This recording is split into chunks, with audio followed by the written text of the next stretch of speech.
pemirsa, siapa sangka berawal dari usaha thrift shop, kini pengusaha tersebut sudah memiliki kantor sebesar ini. Iya, pengusaha yang akan saya kunjungi adalah brand Wearing Klambi yang kini sudah memiliki penghasilan hingga miliaran rupiah per bulannya. Kira-kira gimana ya sukses story-nya? Karena bajunya nih sudah saya pakai sekarang. Yuk ikuti perjalanan saya, Syafina Nasyar di Invest Time Allocation.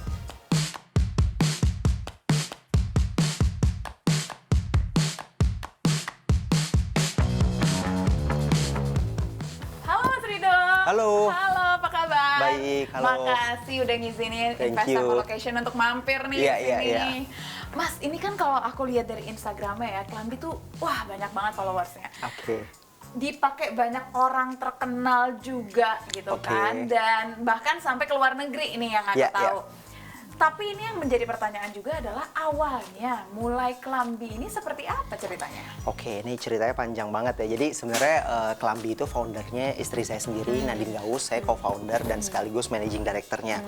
Nah, mulainya itu dulu dari Jogja. Karena kita berdua kebetulan kuliah di UGM pas masih kuliah gitu ya. Nah, kenapa namanya Klambi? Klambi itu sebenarnya dari bahasa Jawa. Klambi artinya pakaian.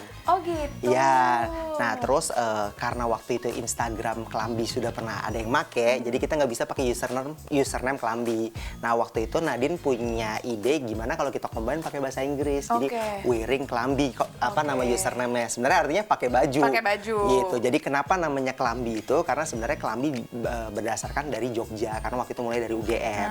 Kayak gitu.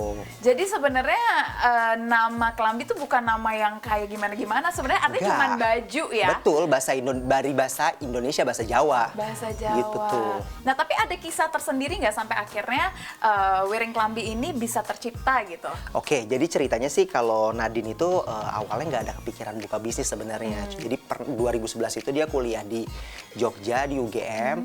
Lalu dia punya masalah ekonomi, kendala ekonomi keluarga lah. Jadi papanya, orang tuanya sendiri tiba-tiba kena PHK dan waktu itu kendalanya itu terjadi dia nggak turun pesangonnya. Nah, akhirnya waktu itu kan ibunya jadi single fighter lah karena orang tuanya, ayahnya itu udah waktu itu udah cukup umurnya di atas 50 tahun, which is kalau nyari kerja susah banget. Nah, akhirnya dari situ dia juga punya adik dua. Jadi kalau ibunya dengan andelin gajinya sendiri itu nggak nutup. Nah, akhirnya ya biasa kadang orang kalau kepepet survive modenya tuh mulai nyala gitu kan. Nah, Nadine tuh memang sebenarnya dari dulu suka fashion. Suka fashion, tapi memang kuliahnya akuntansi. Jadi dulu kuliah di FEB UGM gitu. Karena orang tuanya pengen Nadine tuh jadi accounting. Gitu. Tapi sebenarnya pada dasarnya jiwanya dia tuh pengen fashion. Jadi waktu itu dia kuliah, oke deh aku pengen nurut sama orang tua gitu. Karena kan biaya kuliah ditanggung sama orang tua. Nah, long story short gitu, jadi di Jogja itu tuh ada aul-aul bahasanya. Jadi kayak pasar Senen, orang jualan thrift shop, baju-baju bekas gitu. Cuman memang kalau di Jogja itu tempatnya masih lebih proper lah. Kalau di pasar Senen kan kayak kalau perempuan takut sendirian. Takut, harus pakai baju sangar. Iya, kayak gitu kan. Nah, kalau di sana bahasanya lebih woles lah, lebih slow gitu kan. Nah, Nadine setiap pulang kuliah atau waktu-waktu senggangnya, waktu itu dengan bermodal 750.000, waktu itu dia jual handphonenya, dia beli baju thrift shop. Dia pilih-pilih tuh 1, 2, 3 gitu ya. Waktu itu tapi kebanyakan baju anak kuliahan. Blazer, kemeja, terus celana-celana yang warnanya warna kira-kira anak kuliahan pakai biasalah.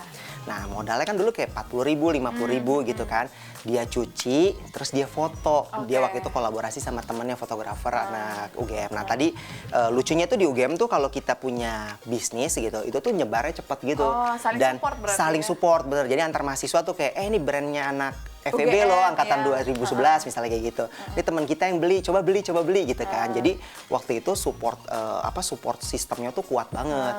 Nah, Nadine waktu itu jualnya tuh di BlackBerry Messenger. Waktu itu jadi ada BBM Group. Sampai waktu itu ada beberapa grup karena BBM kan terbatas. Cuma bisa 100 kalau nggak salah. Ya, betul. Terus kita juga jualan di Facebook. Nah, dulu tuh namanya Winstyle.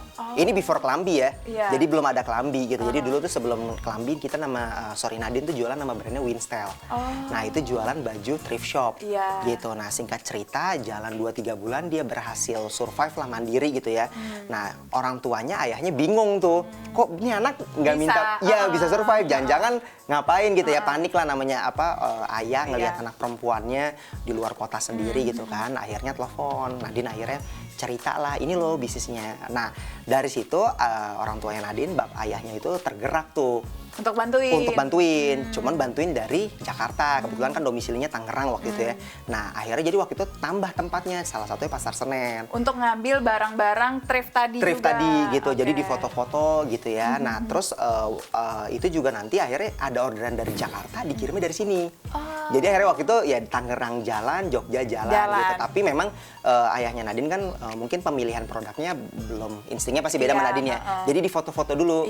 Di foto dikirim, Nadine suka, baru ini yang diambil. Iya, dibeli nanti nego gitu, jualan gitu kan. Cuma pada dasarnya saat itu Nadine sadar kalau memang thrift shop ini takutnya tidak sustain. Dia ngerasa akan kalah nanti kalau ada pemodal besar yang ngambil lebih banyak gitu ya, punya modal lebih gede, kalah. Nah waktu itu akhirnya dia kepikiran kayak harus bikin brand baru nih yang memang kita desain sendiri, menurut dia lebih sustain gitu, bisa branding, bisa mungkin nanti kedepannya punya toko, punya karyawan dan lain-lain. Nah 2012 akhirnya berdirilah tuh Kelambi. Gitu. Jadi Kelambi itu dulu dimodalin sama Winstel.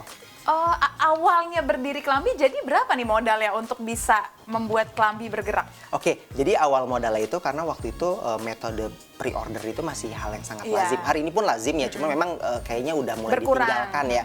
Kecuali baju-baju memang custom.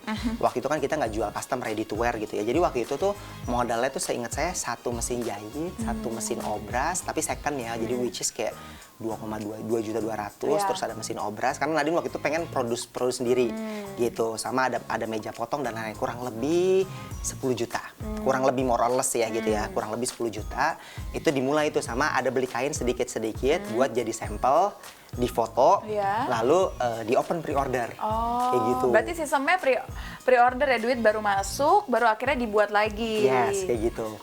Gitu, nggak yang sistem ready stock gitu ya? Nah, karena waktu itu keterbatasan modal kan gitu kan, jadi thrift shop kan marginnya nggak bisa terlalu banyak gitu karena kompetitornya juga banyak gitu kan, dan orang tahu ini adalah barang bekas, jadi nggak mungkin kita bisa jual harga yang tinggi gitu kan. Tapi di sisi lain thrift shop itu tetap jalan terus buat menyokong modal Kelambi. Betul. Sampai akhirnya sekarang Winstel itu udah tutup. Udah nggak ada. Semuanya udah fokus ke Kelambi. Betul. Oke. Nah, awalnya Kelambi ini diperkenalkan selain lewat sosial media tuh menggunakan jalur apa lagi pada saat itu? Sebenarnya kalau saat itu sih sebenarnya sosial media aja. Lebih tepatnya sih Instagram. Facebook kita jalan tapi kurang impact lah. Tapi ada mulut ke mulut juga, balik lagi anak UGM gitu. Teman-teman juga pada dukung, pada beli gitu kan. Terus waktu itu kita tuh rutin tuh endorse ke public figure, influencer yang baru mulai. Mahal dong bayarnya berarti. Nah, lucunya fun fact-nya dulu itu belum sekomersil hari ini. Jadi kita kayak DM atau kadang mereka yang minta, kita kirim aja gitu ya. Tapi kita nggak ngirimin scoop of works ya. Jadi kayak di post jadi feedback, alhamdulillah yang nggak di post nggak apa-apa. Tapi memang waktu itu pelan-pelan juga ada yang berbayar. Setelah kita mulai punya profit, kita sisihin, ada yang kita bayar juga. Tapi bisa dikatakan majority ya free sih. Jadi kayak mereka dapat outfit, mereka happy gitu kan. Kita juga happy dapat exposure-nya kayak gitu. Nah, kalau aku lihat dari model-model Kelambi ini kan sebenarnya unik-unik ya, lebih flowery, warnanya juga lumayan mentereng-mentereng gitu, kayak satu yang aku pakai nih mentereng nih menurut aku biru, tapi aku suka gitu kan. Gitu. Nah, sebenarnya apa ya identitasnya tuh apa sih sebenarnya dari Kelambi sendiri? Jadi sebenarnya nih lucunya ya, Kelambi itu tuh identitasnya lokal banget. Nah, ini mungkin banyak yang belum tahu ya. Kelambi kan dari bahasa Jawa gitu, bahasa Indonesia gitu. Jadi sebenarnya setiap patternnya Kelambi itu ada arti Indonesianya. Kamu tau nggak itu yang bunga yang dipakai itu sebenarnya apa? Itu tenun Garut. Tenun Garut? Iya, motifnya kayak gitu. Ini pun bunga-bunga yang ada di sini, ini endemik Indonesia. Kayak gitu. Jadi setiap motifnya Kelambi itu ada ceritanya. Nah, kalau yang ini Mas pakai? Nah, honestly aku ini kan baju baru nih. Aku belum nanya tim desain nih. Gitu. Jadi kalau aku ngurusnya kan di produksi gitu. Tapi biasanya setiap motif yang ada itu kita kolaborasikan dengan storytelling, tapi biasanya kita dari Indonesia juga. Kayak gitu. Tapi memang di-combine ya gitu. Nah, ini kan berarti benar-benar Indonesia banget lah semua produk-produknya. Insya Allah mudah-mudahan konsisten ya, bisa Indonesia terus. Nah, tapi produknya ini dikenal sama sampai ke luar negeri. Apa yang dilakukan sama Kelambi nih sampai akhirnya dikenal di luar negeri juga gitu? Oke, jadi memang kan tekstil di Indonesia itu cukup terkenal di negara-negara tetangga gitu ya, gitu kan. Nah kebetulan juga setahu saya di Malaysia tuh nggak ada pabrik tekstil, nggak ada gitu. Jadi memang kita juga salah satu kiblatnya mereka gitu ya. Nah tapi ini correct me if I'm wrong ya, tapi setahu saya tidak ada gitu. Jadi biasanya memang kalau mereka tuh pesen kain antara dari China atau dari Indonesia kayak gitu. Nah terus singkat cerita, waktu itu kan kita juga endorse ya, pertama dari influencer atau public figure Indonesia sendiri. Nah, kita juga ada permintaan tuh dari Malaysia, Singapura. Ini masih awal-awal ya, masih pre-order gitu kan. Kita juga endorse akhirnya ke public figure atau influencer dari Malaysia, Singapura. Dari situ kita dapat awareness-nya tuh. Nah, jadi waktu itu mereka pertama beli 1, akhirnya terus dia trust, dia beli 5, beli 10, beli 50, sampai kalau di atas 50 akhirnya dia datang ke sini. Dia pilih warna sendiri tuh. Jadi dia kasih tahu nih yang laku di Malaysia tuh warnanya begini loh gitu. Karena color tone warnanya masyarakat Indonesia dan Malaysia tuh beda. Beda ya? Mereka tuh lebih berani yang pop up color gitu. Saat itu ya, jadi saat itu memang mereka lebih pede tuh kalau merah ya merah terang gitu. Sedangkan orang Indonesia mungkin lebih pede dengan marun. Ya kayak gitu. Jadi karena dia belinya banyak, kita bisa provide itu. Jadi dia milih warna dulu. Nanti sistemnya dia DP 50%, kita produksiin. Once udah kelar, kita fotoin gitu ya, dilunasin sama dia, kita kirim ke Malaysia. Kayak gitu. Berarti sekarang pasar terbesar dari negara-negara tetangganya Indonesia dari mana nih? Kalau sampai saat ini sih, kalau kita dari track record, sebenarnya pertama dari Malaysia masih besar Malaysia. gitu ya. Fun fact-nya Hong Kong. Hong Kong? Tapi memang yang beli masih orang Indonesia ya. Jadi orang Indonesia kerja di Hong Kong gitu ya. Taiwan juga lumayan. Abis itu ada Brunei, Australia, sama Jerman. Oh, paling jauh berarti Jerman. Ya. UK kemarin karena habis London Fashion Week mulai ada orderan. Gitu. Karena kan website kita sekarang udah worldwide gitu ya. Cuma memang kendalanya sometimes mereka itu beli lewat Just Tip sini dulu. Biar nanti dikumpulin, dia misalnya beli brand Kelambi, beli brand-brand lain dikumpulin biar hemat ongkir. Nah, itu kadang ada data yang nggak bisa kita baca. Nggak bisa ke data, ya benar-benar. Wah, aku jadi pengen tahu tentang bisnisnya lebih dalam lagi. Boleh kali sambil kita pindah kali ya? Oke, siap. Aku juga mau ngeliat workshopnya juga boleh? Boleh, nanti kita lihat tempat jahit sampelnya ya. Oke, ke sebelah sana berarti ya? Boleh ya. Mari Mas. Siap.